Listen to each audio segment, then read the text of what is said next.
Thanks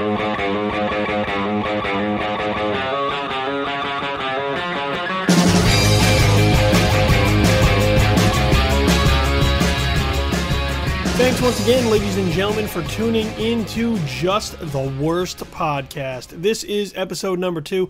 I'm your host, Billy Donnelly here, and once again, as we did in the premiere debut episode, the purpose of this podcast is to kick off and look at all of the happenings in Hollywood over the past week or so, all the big news, and kind of put it into context, talk about why it's important, why it's not important, and kind of put my spin on it and let you know not what you should think, but at least what I think about it, and kind of start a discussion on your end as far as whether or not you disagree or fully am on board with where my head is at. A lot of things going down over the past 7 days, or at least since episode number 1. So once again, I thank you for coming along on this journey, and we won't waste any time. We'll kick right off and get into all the action. I guess the biggest thing that seemed to kind of develop since the premiere episode had to deal with Guillermo del Toro, Legendary Pictures, and what's going on with Pacific Rim 2 as far as over at Universal. As of right now, the reports have been coming out saying Pacific Rim 2 has been delayed indefinitely, that this thing has been put on hold, and they are not moving forward with a film that was supposed to shoot in November. This is a sequel that was supposed to shoot in November. There looked to be a lot of plans being built around the future franchise of Pacific Rim, even though the first film didn't look to do all that well. Granted, about $400 million and change at the box office worldwide, but let's also remember a lot of money was spent on that film in trying to launch Guillermo del Toro's kaiju robot vision. And in the United States, very tough sell as an original property to get off the ground. And as we know, sequels, franchises, nostalgia, IPs that people know and love and embrace, as well as the ones that they don't really know and love and embrace either, but for some reason the studios see money in them. Those are the ones that really dominate the landscape, at least the big budget blockbuster landscape. So when you have a film like Pacific Rim or Edge of Tomorrow, it seems to be a much harder sell to get the public to come out and watch something that they aren't sure is a definite just yet, something that they still are uncertain about as far as what it could be. Even something like Transformers, for example, that has a name value, a brand value that people attach to it, and regardless of what they think, they keep coming back in order to support the brand. Pacific Rim isn't necessarily a brand, it's just a thing. And I think the first film, people saw it as almost a not Transformers, essentially because you had the huge Jaegers, which looked like Transformers in a lot of ways. You had these huge monsters that I think people harken back to, the Godzilla movie or looked at as something similar to the Godzilla movie. And as a result, you have something that doesn't really stand on its own because people view it as borrowing or using elements of other things that they may like even more. So, and plus, I didn't think the marketing campaign was all that strong on it. I thought the trailers were kind of flat. Like, how many times can you see that Jaeger pick up the giant oil tanker ship and bash the kaiju in the face? It just started to become repetitive and didn't really pop, at least when you saw it on TV, or even in the trailers. It just seemed like there was something missing there that wasn't drawing people's attention in as Warner Brothers at the time had hoped. Either way, they were still banking on Guillermo del Toro doing something else. But look, let's face it, as much as, especially in the online community, Guillermo del Toro has a great fandom of certain people who just love everything that he does. Guillermo del Toro also isn't a mainstream filmmaker that everyone flocks to his films. This isn't a Spielberg or a Tarantino, even a Michael Bay, I would say, which is no slight against Guillermo del Toro. Don't get me wrong. I'm not saying in any way, shape, or form that Guillermo del Toro is a lesser filmmaker than any of those. I don't believe that in any way, especially in the case of Michael Bay. However, when it comes to selling a film to the masses, to the general widespread audience, Guillermo del Toro's name doesn't really carry a lot of meaning for them.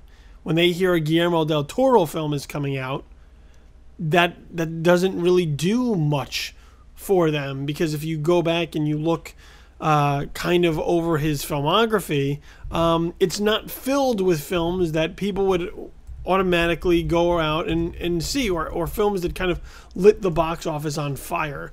Good films, don't get me wrong, really solid films along the way, but when you look at films, like Pan's Labyrinth, just as an example, that's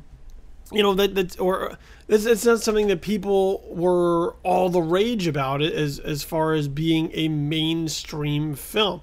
Hellboy is probably the biggest. The two Hellboys and Blade 2, of course. But Blade 2 you're talking about like 13 years ago, and that sold on Wesley Snipes being a vampire hunter. So, it's not really looked at as a Guillermo del Toro film as much as it's seen as a Wesley Snipes film. And the same could be said for Hellboy, which is, I know there's a big push to try and have a third one and round out the trilogy, but Hellboy was never a big, giant comic property either. It's a very niche property, and as a result, a very niche audience. So to have people, really demanding lots of money going into Hellboy 3, look, when it's all said and done, artistically that'd be great, but financially, that's ultimately the answer that all these questions are solved by. Is it comes down to the money and whether or not the studios think that they can do something with this.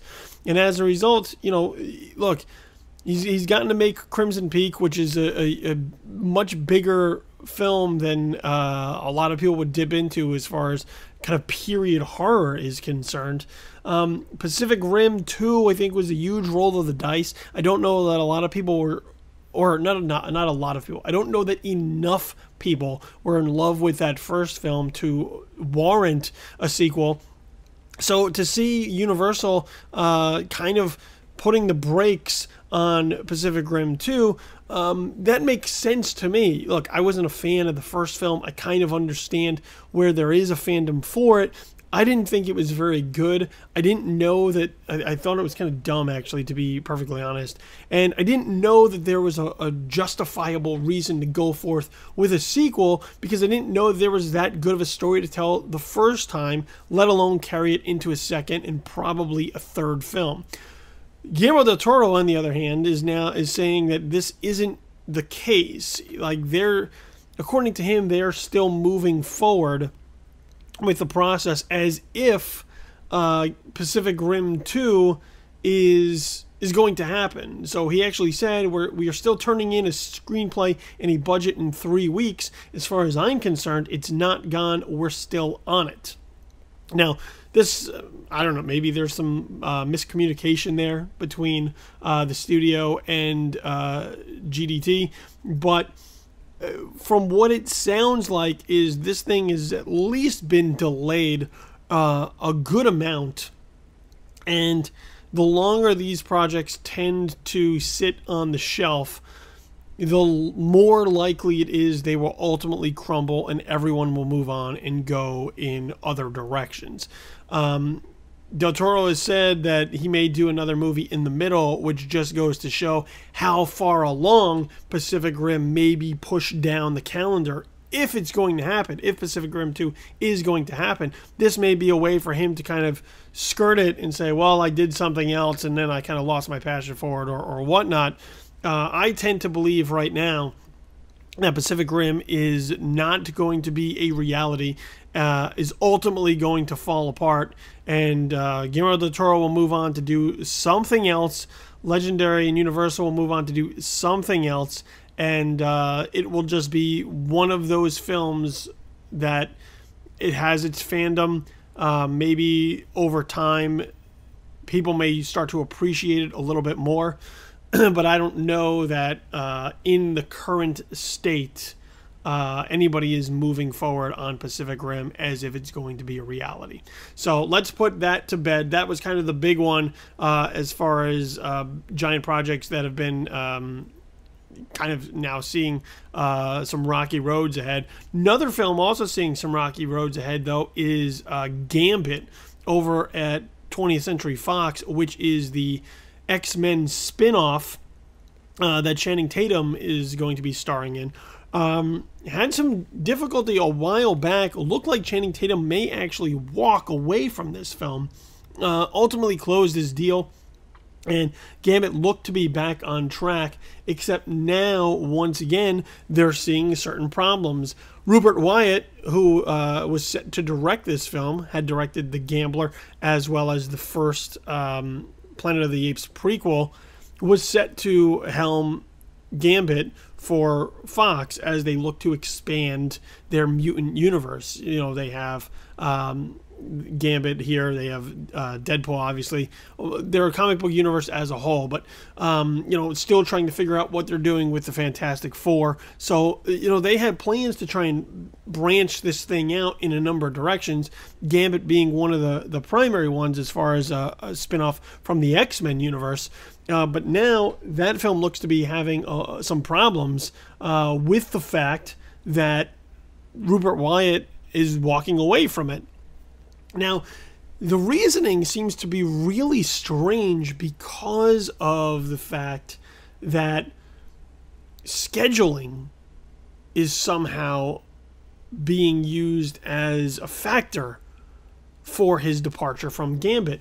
But Gambit is a giant film. Like, this is a big film for 20th Century Fox. These superhero movies are big films. They take a lot of time. There's a lot of effects. The promotion that goes into it. It's a long journey from beginning to end. So for scheduling to kind of be used as the scapegoat, with a statement actually being released saying from Rupert Wyatt saying, quote, "I was very much looking forward to working with my friend Channing and the team at Fox, but regrettably a push in the start date now conflicts with another project. I thank them for the opportunity, and I know that Gambit will make a terrific film." This is one of those statements that come out there that say, hey, guess what? There's problems on this film, but we're not going to talk about them because why let everyone get that negative perception of what Gambit is going to be as we try and fix the problems ahead of time? You know, why we're not going to go into production with a shaky film. I think Fox learned their lesson from Fantastic Four. They don't want to go in with a shaky film, invest a ton of money, and watch this thing just crash and burn, like just right into the ground. So I think that's one that they're going to try and skip over and try and fix those problems before they ever go into production. So there are a number of things that could be factoring in here. Scheduling, I have a hard time believing is any part of it because of the fact that knowing that it's going to take X amount of time to make Gambit, to then jump out of it by saying, well, I had another film stacked right on top of it, and you know, that I won't be able to do that one anymore if I stick with Gambit. It just doesn't seem to make a lot of sense. So I think you have a couple of issues at play here. Number one could be budget. Fox, who cut into what was supposedly planned for Fantastic Four, maybe starting to get a little bit tight on the purse strings as far as these big budget superhero films that are an X-Men, that aren't a proven entity. You know, Gambit obviously coming out of the X-Men universe, but once again, the only time that we've seen Gambit in the past was a part of that X-Men Origins Wolverine debacle. And this is a completely different Gambit than we got in that film. So I think that's part of it, is they want to set something a little bit lower, use it as a proving ground for these superheroes to see whether or not long-term investment in them later makes a lot of sense. And then on top of that, script issues seem to be something that are probably at the very, very heart of what's here. And pushing back production, getting things in order, continuing to hone and work and craft the script so it's not perfect, but good enough that they can go into production as things are probably going to change. Let's remember, this is a studio that did greenlight and made Deadpool, but Deadpool is also much lower on the budgetary totem pole than something like X-Men Apocalypse or something of that nature. You know, these aren't... Deadpool is going to be a big enough movie because you're still talking about a superhero movie that ultimately came from the Marvel Universe. But they're not going to just drop like $200 million on a Gambit spinoff. When plenty of people, I would say, mainstream audiences, don't really even know who Gambit is, considering Gambit hasn't even been introduced into the larger shared comic book universe that Fox has under its umbrella. So something is going on clearly with Gambit. When Channing Tatum was willing to walk away, that should have sent off some type of warning flares that something is amiss here. And look, that doesn't mean that this is a doomed production. It just means that right now Gambit is not in good shape, and there's going to be a lot of work that has to get put in to making this better, making this a viable feature film that Fox can do something with, and not one that they're ultimately going to have to shelve again and try and reboot over the next couple years. So there's that part to Gambit. I think Fantastic Four really spooked them a great deal, and now as a result, they are proceeding with caution on a number of films they got coming up in the future because they do not want to get bit by that superhero bug once more when they don't do it in a very good fashion. So that's another film that seems to be having some issues. Look, there are plenty of things that aren't having issues, though. Like, I hate to be Debbie Downer and start off on the negative, but those just happen to be two of the bigger things that stood out over the past week. There are plenty of other things that are moving forward and look really cool on the horizon. Number one, Woody Harrelson is going to be joining War for the Planet of the Apes. He's going to be the human villain in a character known as the Colonel. That's about it. Everything else is being kept under wraps for Matt Reeves' sequel, the third leg of this prequel trilogy for Planet of the Apes. And Woody Harrelson is killing it right now. You know, I mean, look, all you gotta really do is watch that first season of True Detective, and that's enough. That's enough to say, I want to be in the Woody Harrelson business right now. You add his role in the Hunger Games films, and that's just a cherry on top.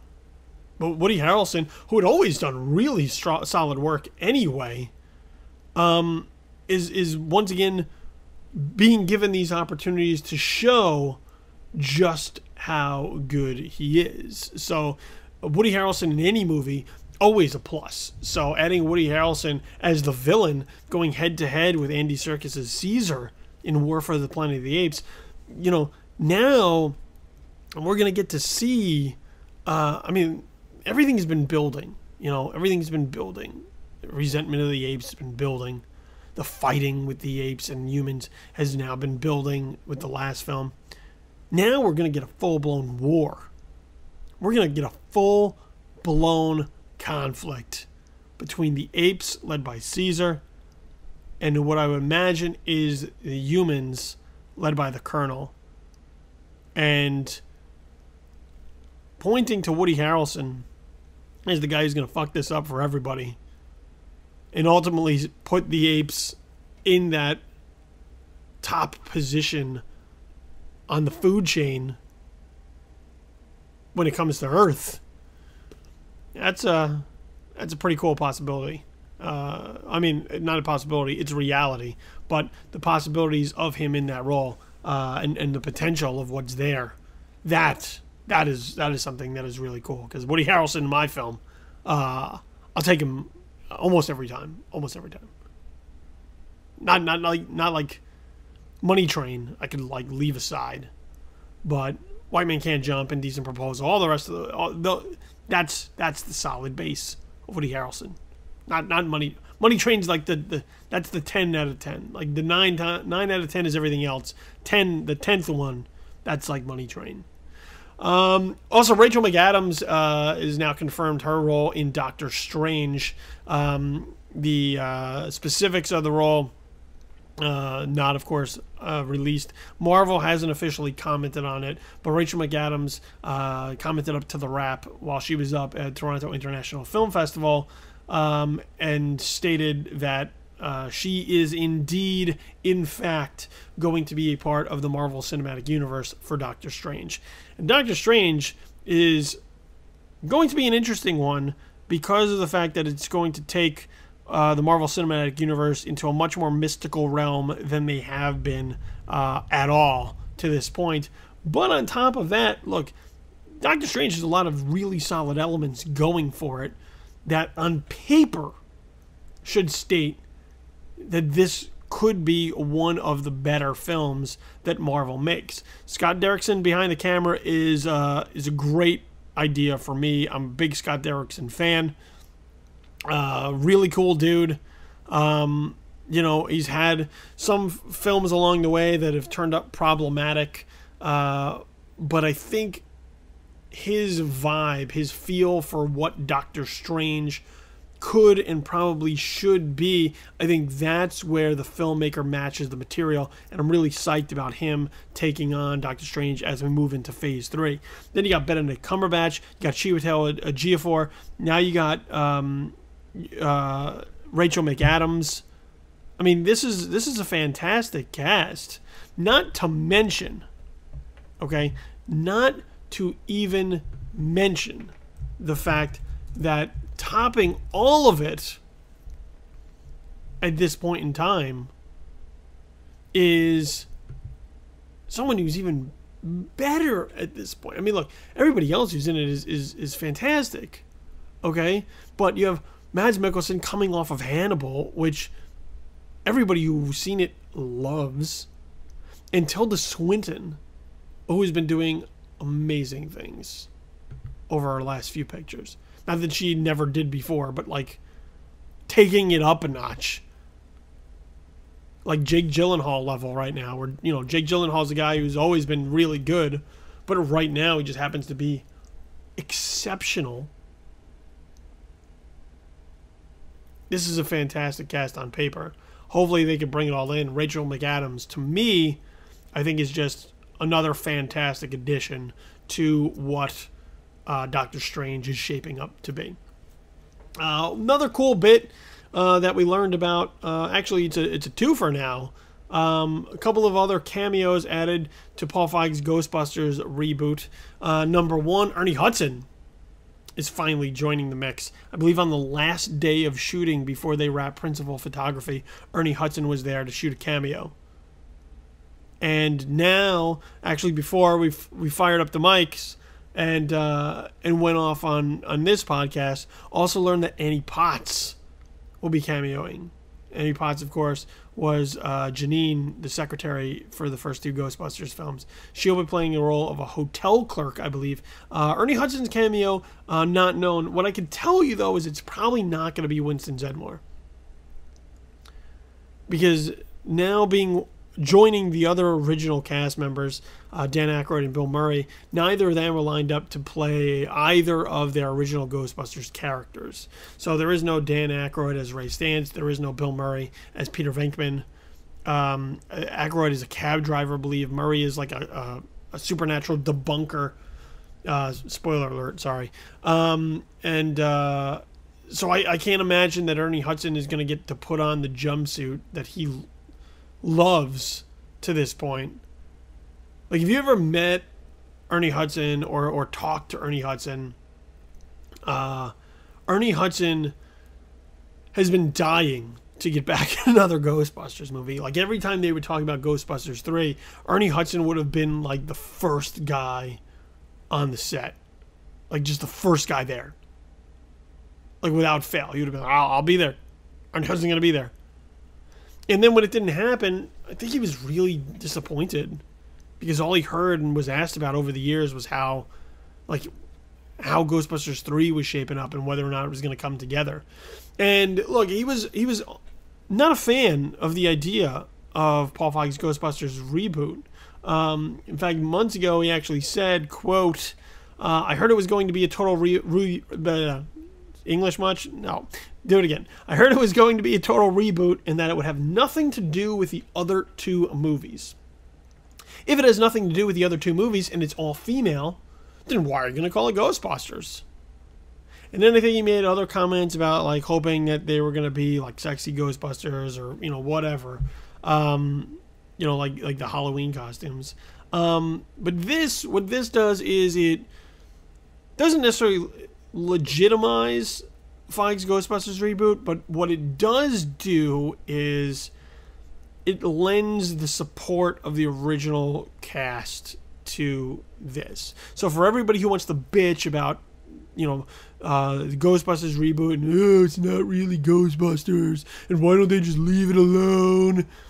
It's because there's money to be made on that. Sony's not stupid.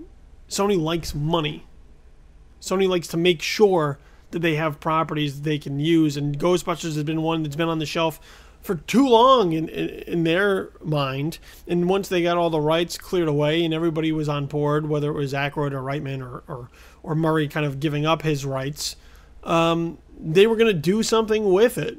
That means more Ghostbusters. So, you know, once again, it goes back to the idea of money. So while we like to hold out for this artistic vision of, you know, these things we love being untouched by the studios, they're going to make these movies whether we like it or not, because for them, they see it as a sound business decision or an attempt to capitalize on something they have of value that could make them more money. So as a result, that's what we're going to wind up seeing. We're going to wind up seeing films made from things that we wish weren't touched, but the studio doesn't give a shit. They want to make sure they get some money out of it. The other source of this bitching seems to rest with the fact that it's all female. And look, I don't know why this is such a problem for people that there's an all-female cast, especially to the point that you have to call it the all-female Ghostbusters. It's just Ghostbusters. You want to call it Paul Feig's Ghostbusters as a separation from Ivan Reitman's Ghostbusters? Go ahead. But this idea of having females as being some type of gender swapping gimmick, you know, that it's A, it's stupid, and B, it makes you sound like an asshole when you say things like that. Okay? It's perfectly normal for there to be a film built around female characters. And the studios are learning this. Previously, everything defaulted to just middle-aged white dudes.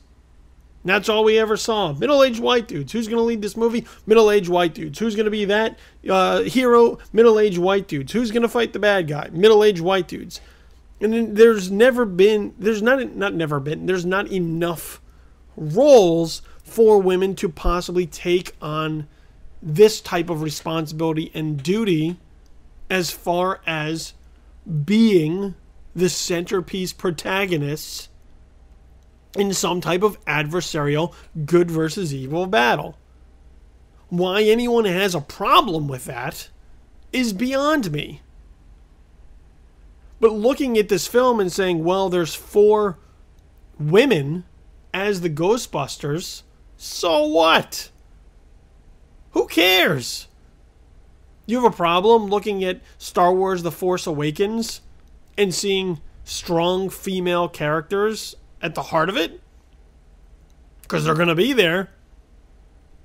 Daisy Ridley's going to be a major part of that universe. Captain Phasma, huge part of that universe. And these are women characters. Or characters portrayed by women. If the studio's learned anything over the past few years, it's that, look, women will go to the movies if we give them something to see. Sex and the City were huge runaway hits. 50 Shades of Grey, while a terrible book, people still liked it. Bridesmaids, huge hit. Trainwreck, huge hit. Hollywood has learned that it doesn't have to be middle-aged white dudes all the time. Diversity is okay. Why? Because middle-aged white dudes are going to go see these movies anyway if they're good. I don't know any white dudes who are like, oh, Trainwreck? I'm going to pass on that because Amy Schumer's at the front of it.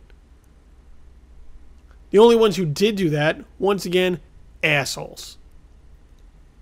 People went out and saw Bridesmaids. That was a Paul Feig movie, out of the Apatow tree. Built around females.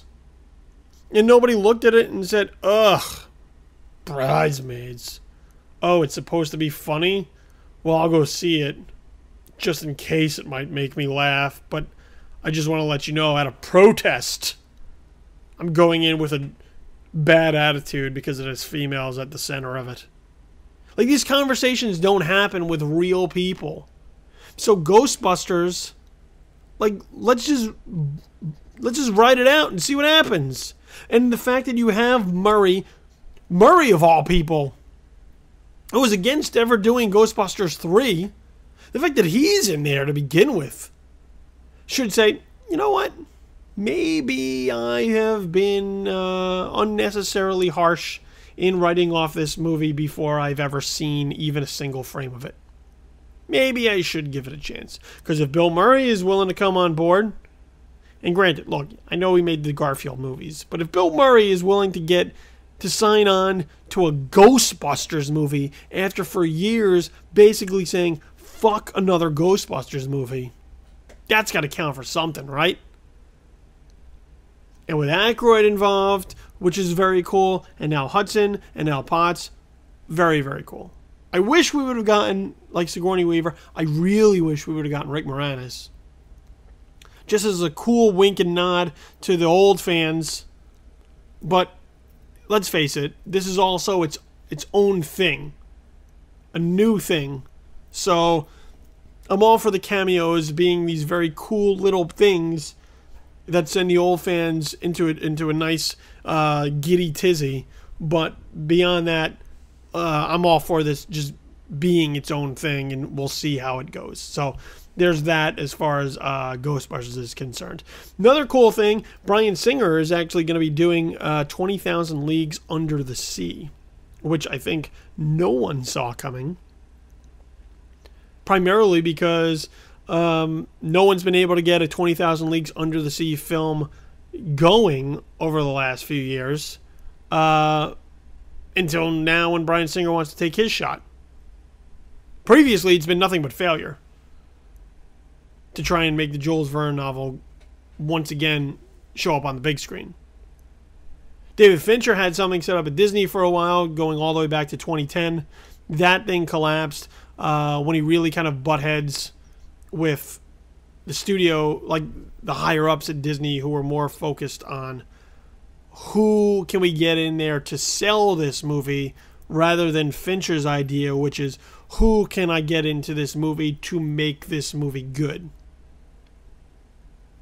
So you got that. You had that, which ultimately helped bring Fincher's version of 20,000 Leagues Under the Sea to a screeching halt. Fox also had a 20,000 Leagues Under the Sea in development right about the same time as Fincher, because Hollywood, someone's going to jump on one project, can't just have one in development, got to make sure multiple studios are trying to get on the same bandwagon. So the Scott brothers, Ridley and Tony, before Tony died, they were going to produce one over 20th Century Fox with Tamara Bekmambetoff possibly directing. But once again, that also never really got far enough along in the process for that to ultimately happen, or even for Fox to push on it. It was one of those things that, like, yeah, here's an idea, and yeah, we're going to try and see what we could do with it, and then it all fell apart. This is something completely different. This is something else. Rick Sordeley and Dan Student have penned this thing based off a story they came up with Bryan Singer in adapting. But my understanding in talking to sources is that this is not set up anywhere. So this isn't a replacement for either of those films. This isn't anything over at Disney to replace the Fincher thing, even though Disney is the ones long known for 20,000 Leagues Under the Sea, going back to the early days when they had a live-action version of it, as well as having the rides at their theme parks, both Florida and California. I believe Disneyland had 20,000 Leagues Under the Sea, as well as what they had in Disney World for a number of years. I believe they're all gone. I think the Disney World I know is gone. Disneyland, I think they closed that one up a while back too. So there really is no connection between 20,000 Leagues Under the Sea in the past as far as Disney culture and whatever's coming on moving forward. And this also doesn't replace the one that Ridley and Tony Scott were going to produce. This is its own entity. Now, granted, the chances of it winding up at Fox are probably pretty likely. Obviously, Bryan Singer has a really good relationship with Fox based off of him doing the X-Men films. And he even, when he announced this on Instagram, even went out of his way to comment that him doing 20,000 Leagues Under the Sea was not an end to the X-Men universe or his involvement in it. My guess would be that, look, there's still a lot of questions as far as what's going to happen with the X-Men universe beyond X-Men Apocalypse. Whether or not you have people like Jennifer Lawrence who are probably leaving. Fassbender and McAvoy are rumored to maybe be sticking around for a little while longer. So there's a lot of question as far as what's going to happen. You're going to have this new cast, some more New Mutants. Jean Grey is going to be introduced into Apocalypse. So it's figuring out where this thing gets taken forward, and whether or not that idea of a Fantastic Four X-Men crossover at some point happens. I know Fox is really high on Singer being one of the guiding forces of taking the X-Men into the future and working to expand their comic book universe. So it would not surprise me if Fox got into business with Singer to make his 20,000 Leagues Under the Sea film in exchange for him sticking around with the X-Men and helping them figure out what the next step is beyond Apocalypse. So once again, this is a film that really came out of nowhere. Nobody knew that Singer was really working on this until he announced it, and it'll be interesting to see how it develops and the steps that he takes moving forward to get it made, and where it kind of slots in either at Fox or somewhere else, and how it may affect Singer's participation with X-Men. He says it won't. I don't think it will. If anything, I think it strengthens that bond if 20,000 Leagues winds up getting made over at Fox. But that is something that we're going to have to wait and see. Another film, another project that came out of nowhere, a Mary Poppins sequel. I don't think anyone ever envisioned that someone would have said, let's do another Mary Poppins. Especially since the original 1964 musical with Dick Van Dyke and Julie Andrews is so classic that how you build on that, I don't know. But that's why I'm not also running the Walt Disney Company, because or Walt Disney Pictures, for that matter. Because when I look at something like Cinderella, I go, they should probably just leave that alone, rather than, what if we take it and make it live action and generate more revenue that way? Or something like The Jungle Book. I don't go, maybe we should take The Jungle Book and make it a giant live action CGI hybrid with Jon Favreau directing it. I go, well, the animated's good enough. They should probably just leave that. But somebody over at Disney is now working with the estate of P.L. Travers to make a Mary Poppins sequel, a musical sequel, that would take place 20 years after the original. And Rob Marshall is going to direct this thing. And it's really interesting how far we've come. Anybody who saw Saving Mr. Banks learned of the friction and the real big animosity that existed between P.L. Travers, who authored the Mary Poppins books, and Walt Disney himself, in how they ultimately arrived at making that 1964 film. A film that everyone loves, except for P.L. Travers, who hated it, hated everything Walt Disney was doing, hated everything and every way they were adapting her books into the film, absolutely hated it. But I guess over time, even the most tense relationships, the most frosty, can be thawed out a little bit in order to do something creative. So you're going to have a Mary Poppins live action sequel moving forward.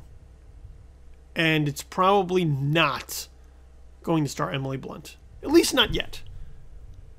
But as soon as this was announced, like immediately there were rumors like, well, Emily Blunt's name is being thrown out. That's Disney's top choice. No. It could be, because she might make sense. I'm sure Anne Hathaway's name is probably going to get thrown out there too. Why? Because they have both shown a capacity to be able to sing in the past. Emily Blunt happens to be British, so she's got that going for her. But Emily Blunt is like the Idris Elba and Nathan Fillion of the moment, in that any time any role comes up that Emily Blunt could perceivably handle, her name is thrown into this rumor mill, which is essentially people reaching into their ass and pulling Emily Blunt's name out. I mean, that's what it comes down to. So there's still a lot of work to be done on a Mary Poppins sequel. Will Emily Blunt's name circulate down the line? I imagine it could. Does that mean she's a shoo-in for Mary Poppins? I don't think that's the case. But with that being said, something to keep an eye out for. Something to watch out for. What else do we got that's been going on over the past few days? Ooh, some developments in the Transformers universe. Because I know everyone gets excited when someone says Transformers universe.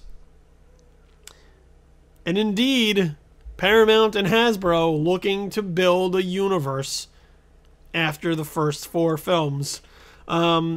What ultimately was the plan was to take a whole bunch of creative minds, a whole bunch of writers, stick them into a room together, and have them collaborate and work off of each other to come up with some type of design, some type of blueprint, some type of plan for what to do with Transformers moving ahead. Because they can't just keep having Optimus Prime die halfway through and the story is revolving around the humans. I think even Michael Bay has gotten a little bit tired of that. But what they have now is there's still going to be a Transformers 5. Akiva Goldsman's going to write it. Michael Bay is in talks to once again come back and direct it. Marky Mark will star in it again. And, of course, you know, we'll have Autobots and Decepticons. But beyond that, there's another interesting wrinkle to this, which is that they're working on an animated Transformers film, which would take the Transformers back to their roots And this would be more of an origin story, I guess, take place primarily on Cybertron, which is the Transformers' home planet, and I would imagine get a little bit more in-depth as far as where the Autobots and where the Decepticons came from, but it would be done in an animated form. Andrew Barrar and Gabriel Ferrari, who penned the rewrites for Ant-Man after Edgar Wright left, of course, and then after Adam McKay and Paul Rudd had their crack at it. They were the ones, I believe, on set working to get this thing into good shape. They'll be writing the Transformers animated film, and then from there we'll have to see whether or not this thing goes forth. But it is something that Paramount likes. It is something that Steven Spielberg, as executive producer, is excited about. There are said to be a number of ideas that have been thrown out that Spielberg was excited about that could either be thrown together into some type of Transformers 6, which would probably not be a Michael Bay film. That would probably be him passing the torch to somebody else. But also with Transformers 6, maybe 7, 8, and on and on and on they go. As long as these movies continue to make money, Paramount is going to want to keep making them. And Steven Spielberg is going to do what he can to try and make them, I guess, somewhat entertaining. But like, these are movies for fans who embrace the Transformers brand, and they're going to keep coming out year after year after year as long as they keep getting made, no matter how terrible they are.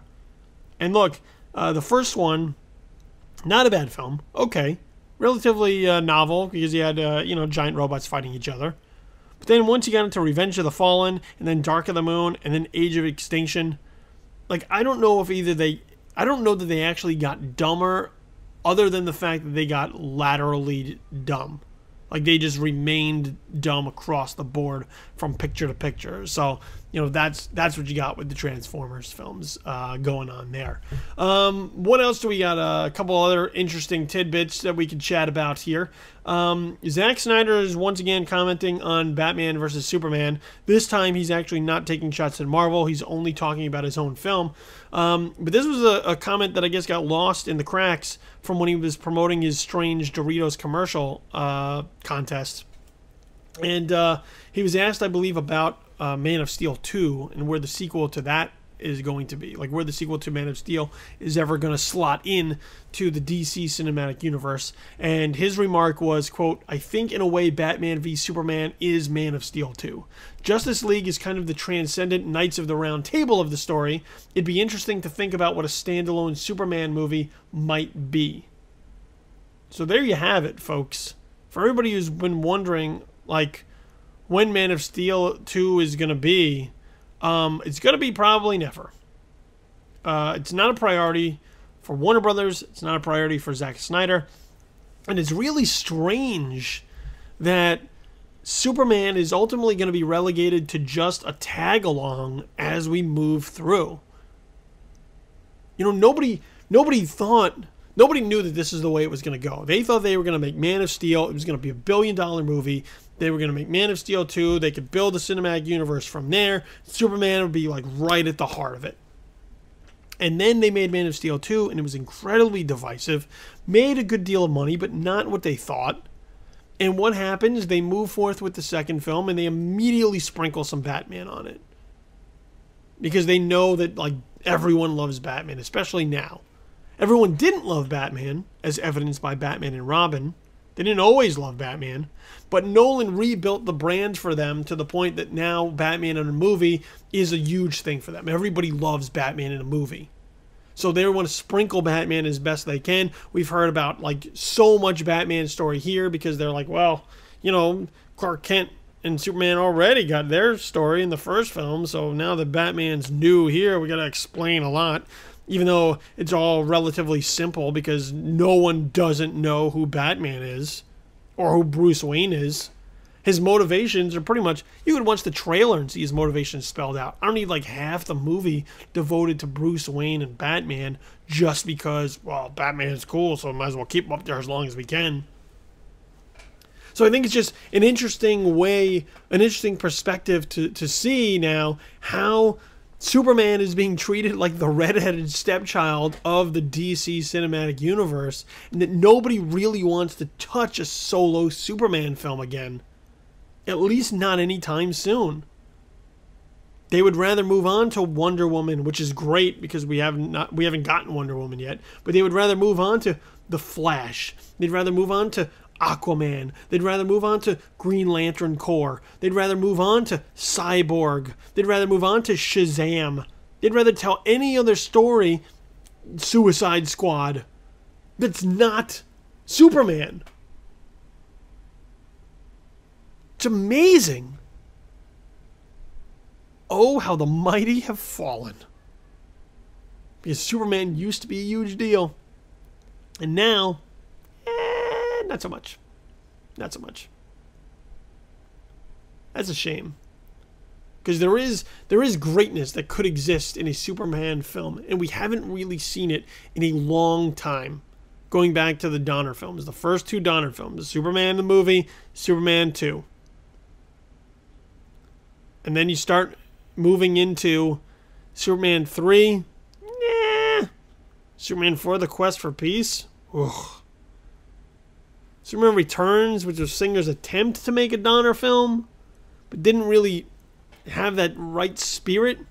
Just felt like a Xerox of a Superman film. And then Man of Steel. I mean, look, there's people who really like that movie. There's also people who really hate it. But there's nobody who...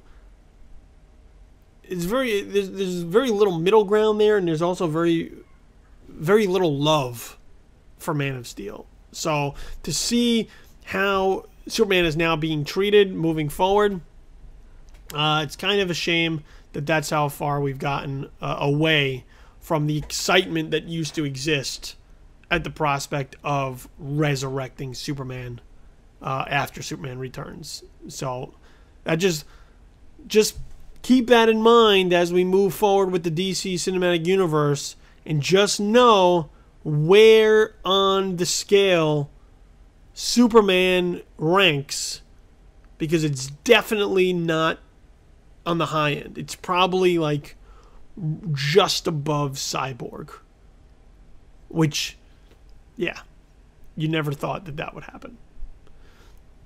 All right, time to get excited. For all you Star Wars fans out there, myself included. Whether or not this is true or not, we do not know. But at a recent Q&A, John Landis, that's right, John Landis, who is not involved with the Star Wars universe in any way, shape, or form, John Landis has said that Disney will re-release theatrical cuts of the original Star Wars trilogy sometime soon. It's not going to be tomorrow. I don't know that it's coming before December. If it did, like, they'd have to really be moving on this thing. But it's happening at some point, according to John Landis. And he says that George Lucas mentioned it to him when they last spoke. Now, these are the cuts of the original Star Wars films that fans have been dying for, clamoring for, begging for over the years. Ever since Lucas felt the need to go in and tweak everything with his special editions.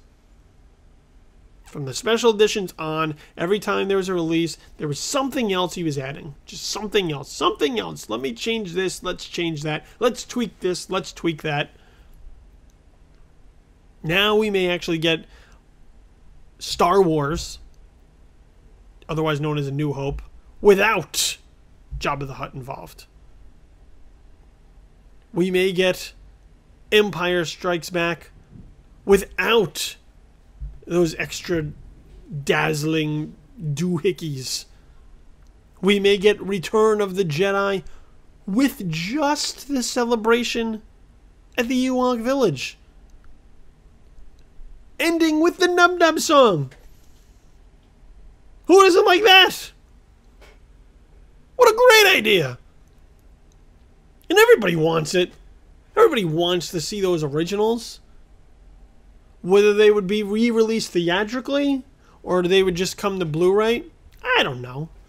What I do know is that a Star Wars release is like crack. Because when fans catch wind of a new version of Star Wars coming out, a Blu-ray of Star Wars coming out, a new DVD box set of Star Wars coming out, we start tapping the vein and looking for the hit. We gotta get the Star Wars fix. We start itching and just feeling all uncomfortable and I gotta get something going here. And I just know, and look, one exception to that is then they re-released the films theatrically in 3D, and they started with The Phantom Menace. No one was in a rush to do that one. If they would have released them like chronologically, you know, the way that they were made, they start out with Star Wars: A New Hope in 3D. We'd have been all for it. People would have went and saw the original trilogy in 3D. Phantom Menace would have came around. They probably would have sat that one out. Attack of the Clones, that would have been a flip of the coin. They might have come back around for Revenge of the Sith. That was the original plan before Disney bought everything. But that was the idea. Nobody wanted it because they started off with Phantom Menace. But you start off with Star Wars. They would have been on it. It would have been that crack fix. Here, you get us the theatrical cuts. Listen, I'm going to look at my shelf right now. I have 5 different versions of Star Wars. The set. I have the original trilogy THX box set. I have the special edition DVD box set. I have the DVD box set. I have the Blu-ray box set. Like I have there are many over there. I own them all. It's a collection of the same movies over and over again. And if they were to say, hey, tomorrow we're going to drop the theatrical cuts of the original Star Wars trilogy minus all those extra things that Lucas jumped in, they would have my money immediately, without question. I wouldn't even think about it. It's just a reaction. I would literally take money out of my wallet and just throw it. Just, here's my wallet. Here it is. Here it is. Here it is. Take that money right there. I would have to. I mean, I'd have to hope that I took the right amount out, but I would give it to them immediately without question, without even thinking about it, because that's how powerful those films are, and Disney knows it. And look, there's a complicated rights situation. Fox still maintains some of the rights. I believe it's up till 2020. They own it outright for some of those films, then in perpetuity after. So there's still, a complicated agreement that has to be made between Disney and 20th Century Fox in order to make these films happen. But here's the deal. Everyone knows that these are money. So I can't imagine Fox saying, "Yeah, we don't like money, so we're not going to agree to this." I'm pretty sure at some point they're going to say, "Star Wars theatrical cut re-release. When do we get our check?" And then we'll have those films. All right, we're going to do something different here in episode number 2 as we get ready to close out the show. I was asked by a good friend why we called this Just the Worst podcast. And number one, it's because everybody claims to be the best podcast. Everybody's the best, most bestest, fantastic podcast in the world. And we thought it was a little bit better to go the other way and be a little more self-deprecating as far as that, rather than tell everybody how amazing we are. We'd rather just say we're the worst, and own that end of the spectrum. Nobody wants to come out and say that, so we take that. But there's also a part of it where anything that seems to disappoint or not stand out to us, or is seen perceived negatively by us, we always call it just the worst. We always say it's just the worst. Except we have so many just the worsts that there is like an infinite tie for just the worst, which by its very definition is impossible, considering the worst is supposed to be a singular thing. Like, it is the worst of all bad. Like, it's worse than worst. It's the worst. It's the ultimate in bad. But we have so many that are just the worst. That's kind of where that stemmed from. So I did get an idea from one of my buddies. So I'm gonna give a good shout out to my friend John Venture, who threw an idea my way, and I'm gonna embrace it. The idea was to every week, point something out and add it to the Just the Worst collection. So I'm gonna do that for episode number 2. So, we had something that was really cool. We had a cool trailer that came out this week. Disney released the trailer for Favreau's live-action Jungle Book, and just really jaw-dropping, just really incredible, amazing to look at. And whether you're a fan of the Jungle Book animated film from Disney or not, to see this, it was very awe-inspiring and really got you wanting to see the film in its entirety when it came out, which is everything that a trailer is supposed to do. On the other end, we got the new trailer for the Point Break reboot, and I'm just gonna say it is it's better than I expected it to be, but that is not high marks at all. The new trailer for the Point Break remake looks like it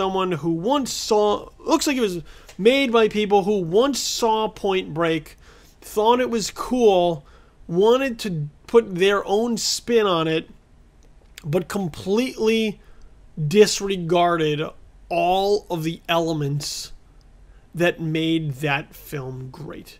And that film exists by itself. That's not a film that was ever sequelized. That's not a film that The Fast and Furious essentially did remake Point Break with their first installment. The first installment of the Fast and Furious series is Point Break, just with street racing, just cars. But it's the exact same movie. That's how you make Point Break. You take the elements that made Point Break great, such a fan favorite, something that all these years later people still look at as a great Patrick Swayze role, or one of the better things that Keanu Reeves ever did, even though he was just playing the perception of Keanu Reeves. Gary Busey's incredible in that. The ex-presidents are great in that. I mean, there's so many elements of cool that came together to make Point Break as awesome as it was, and they are all just shit on and disregarded to make this new extreme sports version of Point Break, which is totally not what Point Break ever was. This is the problem that happens with these reboots, is that people look at something like RoboCop, or they look at something like Total Recall, and they see a movie that people once liked, and they go, well, let's just try and do it again, but we're gonna do it in a way that really misses what made those other films so good and why people like them.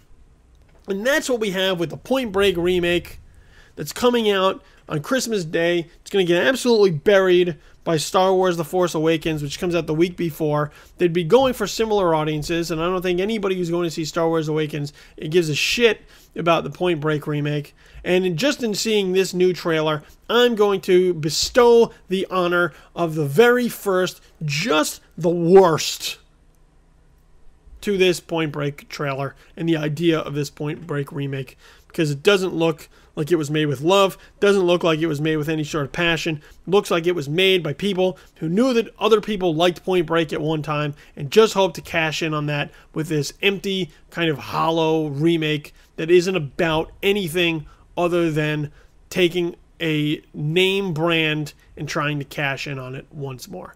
Point Break, you are just the worst. And with that said, that's going to close out the show. So thank you very much for joining in here for episode number 2 of Just the Worst podcast. Once again, we have a lot of things still in the works, but let me give you all the rundown of where you can follow us as we continue to build everything and get things in place for you to hear all the other podcasts that are a part of the Just the Worst podcast network. Make sure you follow us on Twitter at JTW Podcast. You can also follow on Facebook www.facebook.com/Just the Worst Podcast. Find me on Twitter at Infamous Kid, and you can, of course, hear all of these podcasts coming out of SoundCloud. Once again, just look up Just the Worst Podcast, and you should be able to find it.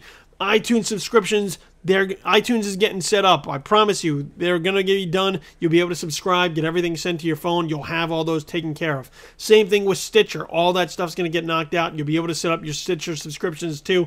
Just give me a little bit more time. These are things that are in the works as we hit the ground running and try to take off. And as well, justtheworstpodcast.com. That is also on the way. So just a little bit more patience. But in the meantime, just embrace the show as we have it. And hopefully, as you made it here through episode number 2, you liked what you heard and you come back for more. In the meantime, I'll be back next week for Just the Worst Podcast number 3. But at least for the time being, Just the Worst Podcast, episode number 2. This one's going in the books. I'm your host, Billy Donnelly. Thanks for listening, and we'll be back next week with more.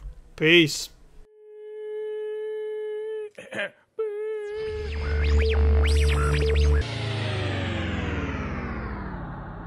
Just the Worst Podcast, episode number 2, has been a presentation of Just the Worst Podcast Media.